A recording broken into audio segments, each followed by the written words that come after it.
కథాస్రవంతి బతుకు విపంచి కథ రచన శ్రీ ఆచాళ్ల ఉమామహేష్. వినిపిస్తున్నవారు పప్పు భోగారావు.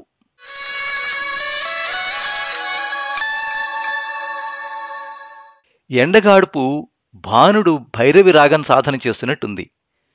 నోట్లు ముద్రించేవాడు నెలాఖరులో అప్పు చేయటాన్ని నిస్సహాయంగా చూసే ముద్రణా యంత్రంలా ఉత్తమ వృత్తి కళాకారుడిగా ప్రభుత్వం నుంచి అందుకున్న ప్రశంసాపత్రం గోడ మీద నుంచి సదాశివుడి కష్టాన్ని మౌనంగా చూస్తోంది.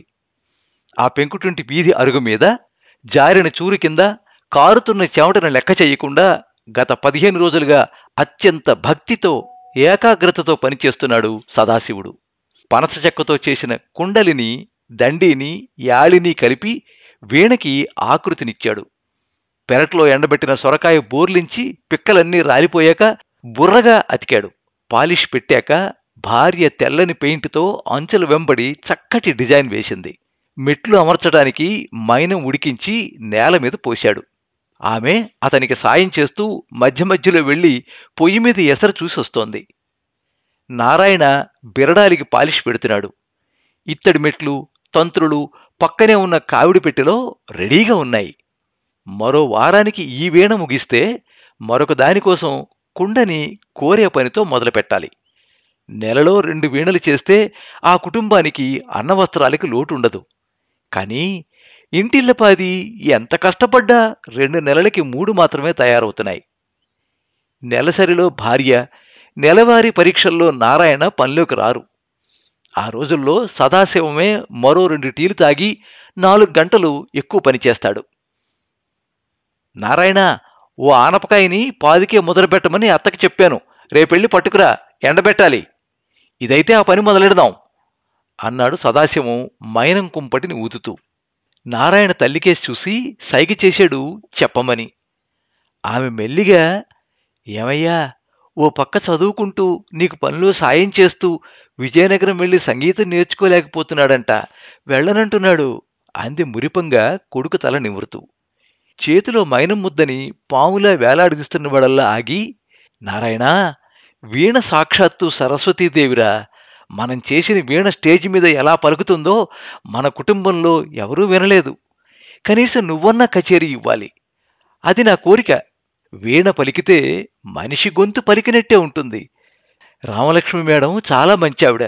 కనీసం ఆదివారమైనా వెళ్ళి నేర్చుకోరా. ఇంటర్ వరకు చదివావుగా, ఇక చాలే, మన వృత్తి చేసుకుంటూ సంగీతం నేర్చుకో అన్నాడు సదాశివ కుండలిపైన బ్రిడ్జి కడుతూ. నారాయణ తండ్రికి ఎదురు చెప్పలేకపోయాడు. అప్పటి నుండి వారంలో 5 రోజులు బొబ్బిలి వీణ తయారీలోనూ, మిగిలిన 2 రోజులు గొల్లపల్లి నుంచి విజయనగరం వెళ్లి మహారాజా సంగీత కళాశాలలో టీచర్గా చేస్తున్న రామలక్ష్మి మేడం దగ్గర వీణ నేర్చుకోవడంలోనూ నారాయణకు కాలం తారాస్థాయిలో ప్రయాణించింది. రామలక్ష్మి మేడం రిటైర్మెంట్ అనంతరం వైజాగ్లో సెటిల్ అయ్యారు. ఆవిడ ప్రోత్సాహంతో నారాయణ ఆంధ్ర యూనివర్సిటీలో వీణలో డిప్లొమా చేశాడు. వైజాగ్ అమ్మాయినే పెళ్లి చేసుకున్నాడు. పిల్లల చదువుతో పాటు తండ్రి కలలను నెరవేర్చే క్రమంలో అతను మకాం వైజాగ్కి మార్చాడు.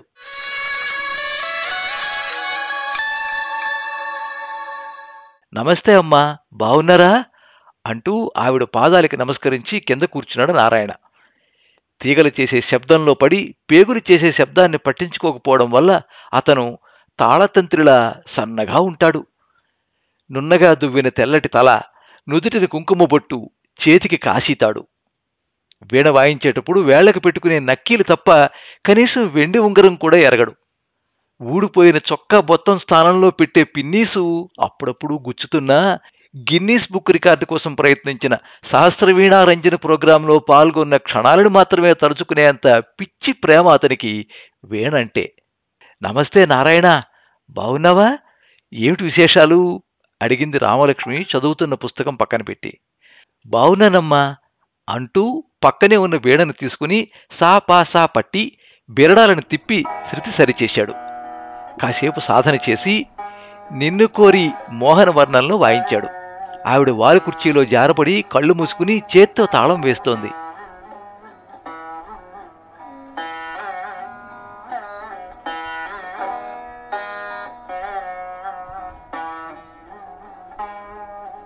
కాసేపటి తర్వాత వీణ పక్కకి జరిపి నెమ్మదిగా వచ్చిన విషయం చెప్పాడు.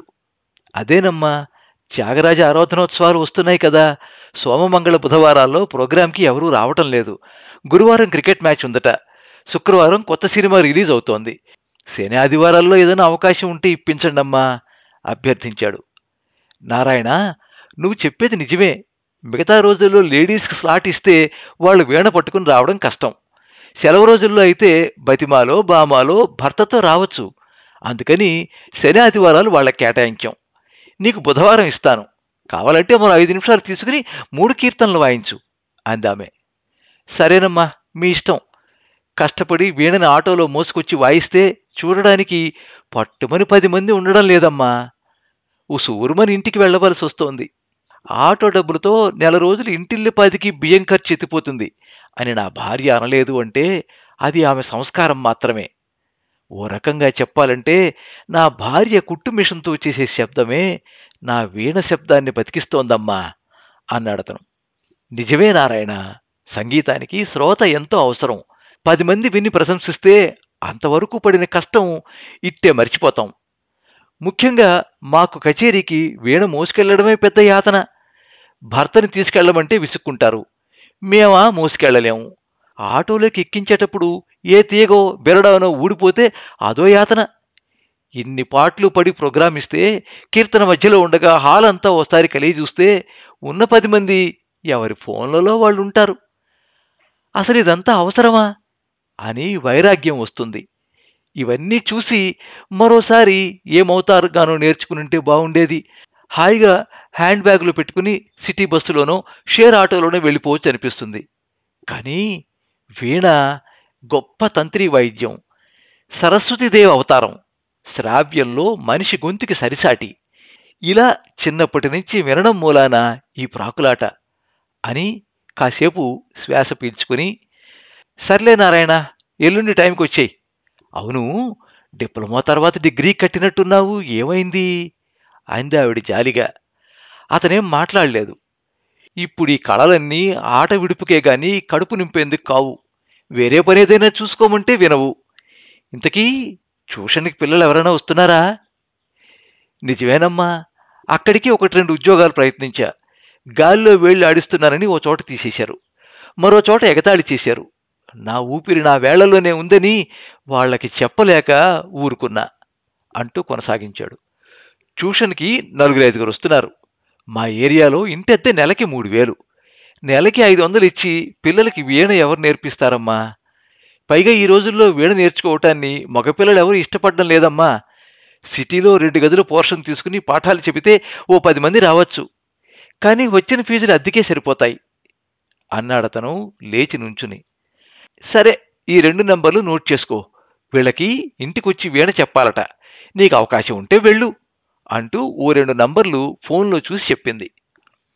నారాయణ జేబులో ఉన్న పుస్తకంలో రాసుకుని, థ్యాంక్స్ అమ్మా, ఉంటాను, ఉత్సవాల్లో కలుస్తాను అంటూ నమస్కారం పెట్టి బయలుదేరాడు.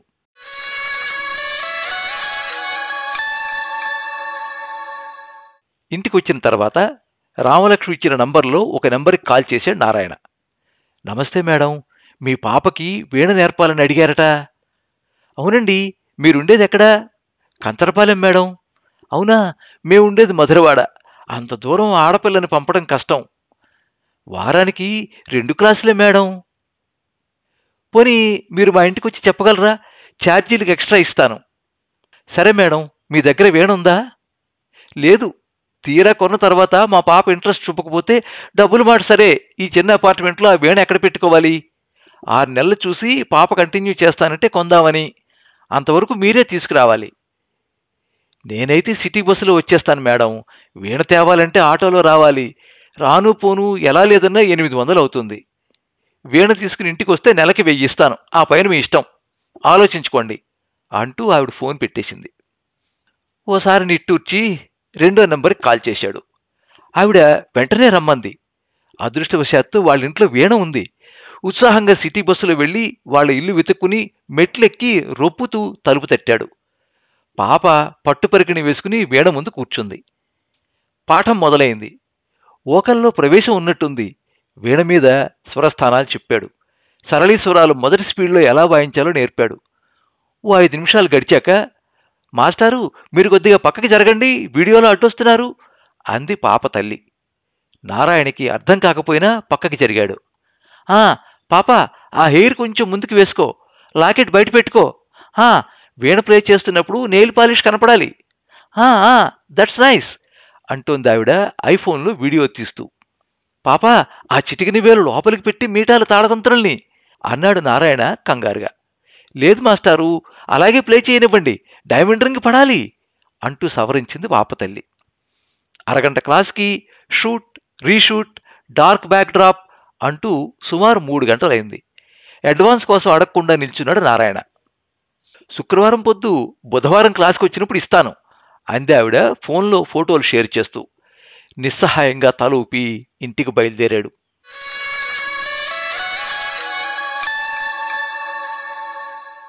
రాత్రి భోజనాలయ్యాయి.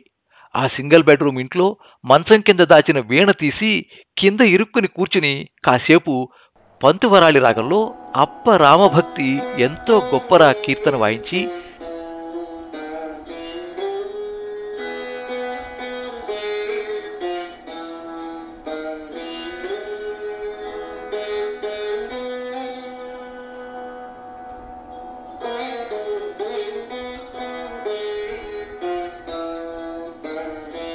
భార్య వంటిల్లు పని ముగించుకుని రావడంతో మళ్లీ దాన్ని యథాస్థానంలో పెట్టేశాడు నారాయణ.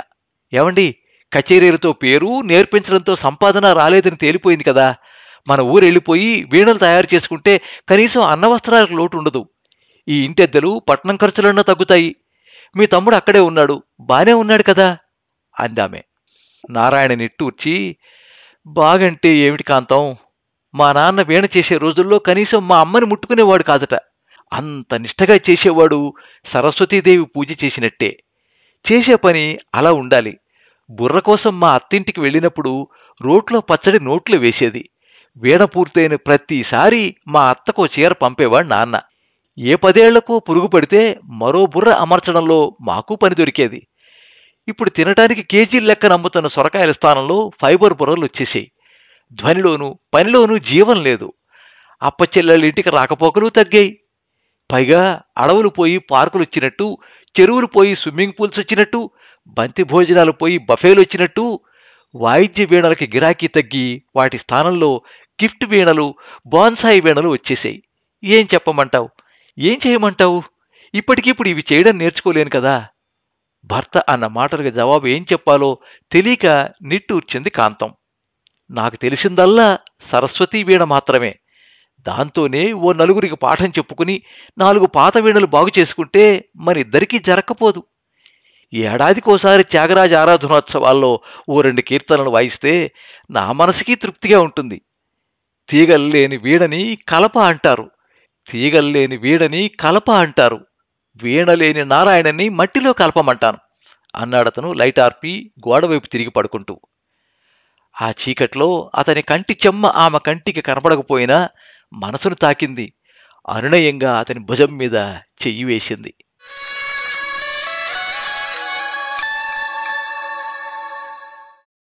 హాలంతా నిశ్శబ్దం.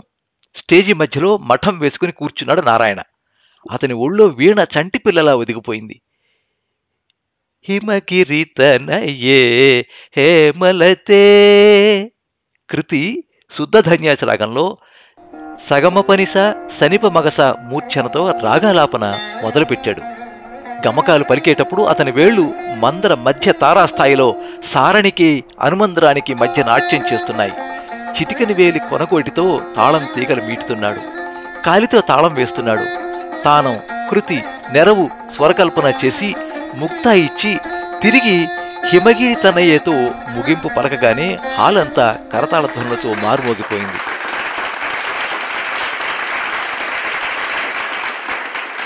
వీణావాదన తత్వం తెలిసినవాడు నాదయోగాన్ని సులభంగా సాధించి మోక్ష మార్గాన్ని పొందుతాడని యాజ్ఞవల్క్యుడు చెప్పినట్టే నారాయణ ఓ క్షణం కళ్ళు మూసుకుని అలౌకికమైన ఆనందంలో ఉండిపోయాడు. అంతలో ఎవరో పిలిచినట్టు అనిపించి కళ్ళు తెరిచాడు. ఎదురుగా సోఫాలో ఫోన్ చూసుకుంటూ, అయిందా అందావిడ. కొబ్బరి నూనె సీసా పక్కకి జరిపి తెగిన తీగలు కటింగ్ ప్లేయర్కి చుట్టి బ్యాగులో పెట్టి వీణని పక్కకి జరిపి లేచి నించుని, రిపేర్ అయిపోయిందమ్మా అన్నాడు నారాయణ. ఎంత అందావిడ. 1500 ఇవ్వండమ్మా. అంతెందుకు అనలేదామె. 1000 తీసి చేతిలో పెట్టింది. ఇంకా హిమగిరి తనయ్యేలోనే ఉన్న నారాయణ ఆమె ఎంత ఇచ్చిందో కూడా చూడకుండా జేబులో పెట్టుకున్నాడు. వస్తానమ్మా అని బయటకొచ్చి చెప్పులేసుకుని మెట్లు దిగసాగాడు. దారిలో ఉండగా కొడుకు ఫోన్ చేశాడు. నాన్న, నేను గిటార్ నేర్చుకుంటాను. వద్దు అనలేదు నారాయణ. అలాగే నేర్చుకో, కానీ ముందు దాని రిపేర్ నేర్చుకో అన్నాడు. సరస్వతీదేవికి స్కూల్లో ఏ గంట కొట్టే ఉద్యోగమో రికార్డ్ అసిస్టెంట్ పోస్టో ఇస్తే విద్య నేర్పలేకపోతున్నందుకు దుఃఖపడుతుందా, లేక ఏదో రకంగా విద్యాలయానికే అంటిపెట్టుకుని ఉన్నందుకు సంతోషిస్తుందా? నారాయణ కూడా అదే సందిగ్ధంలో ఉండిపోయాడు. వీణలు తయారు చేయటం, బాగు చేయటం మాత్రమే కాదు, వాయించడం కూడా నేర్చుకో అని తన తండ్రి చెప్పిన స్థితి నుంచి ఈరోజు గిటార్ నేర్చుకోవడం మాత్రమే కాదు, దాని రిపేర్ కూడా నేర్చుకో అని కొడుక్కి చెప్పే అభద్రతాభావం వరకు సమాజంలో మార్పుకి అనుగుణంగా కళాభిరుచి మారిపోతున్నందుకు కలత చెంది దిగులుగా ఇంటికి బయలుదేరాడు నారాయణ. వీధి మలుపు తిరుగుతూ ఉండగా ఫోన్ మోగింది. రామలక్ష్మి. నమస్తే అమ్మా అన్నాడు వినయంగా. నమస్తే నారాయణ. ఊళ్ళో బ్రిక్స్ శిఖరాగ్ర సమావేశాలు జరుగుతున్నాయి. ప్రతినిధులకు నోవాటెల్ హోటల్లో సాయంత్రం సాంస్కృతిక సమావేశాలు పెట్టారు. వాళ్ళు ప్రత్యేకంగా ఒకరోజు వీణ ప్రోగ్రాం పెట్టమన్నారట. నీకు ఓ అరగంట సమయం కేటాయిస్తాను. బాగా ప్రాక్టీస్ చెయ్యి. ఆదివారమే ప్రోగ్రాం, సరేనా అందావిడ అవతల నుంచి. తప్పకుండానమ్మా, చాలా సంతోషం అన్నాడు సంతోషంగా. రోడ్డు పక్కనే ఏ ఉడత తిని పడేసిందో ఆ విత్తనంలోంచి పెరిగిన పనస మొక్క నేను సైతం అంటూ గాలికి ఊగింది రేపటి సరస్వతి వీణ తయారీకి తాను సిద్ధం అంటూ. ఏ పిచ్చుకో ఓ ఆనపగింజ నోట ఖర్చుకుని వెళ్ళి అతని చెల్లి ఇంట్లో జార్చకపోదు. వీణకో బుర్ర కోసం, ఆమెకో చీర కోసం, సదాశివుడి ఆత్మతృప్తి కోసం.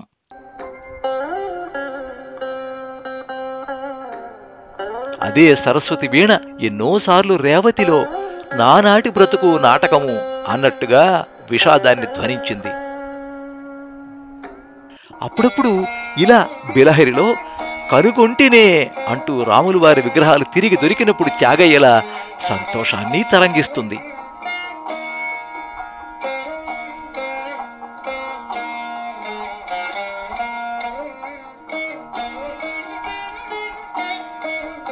మీరింతవరకు బతుకు విపంచి కథ విన్నారు. రచన శ్రీ ఉమామహేష్ ఆచార్ల. వినిపించినది పప్పు భోగారావు.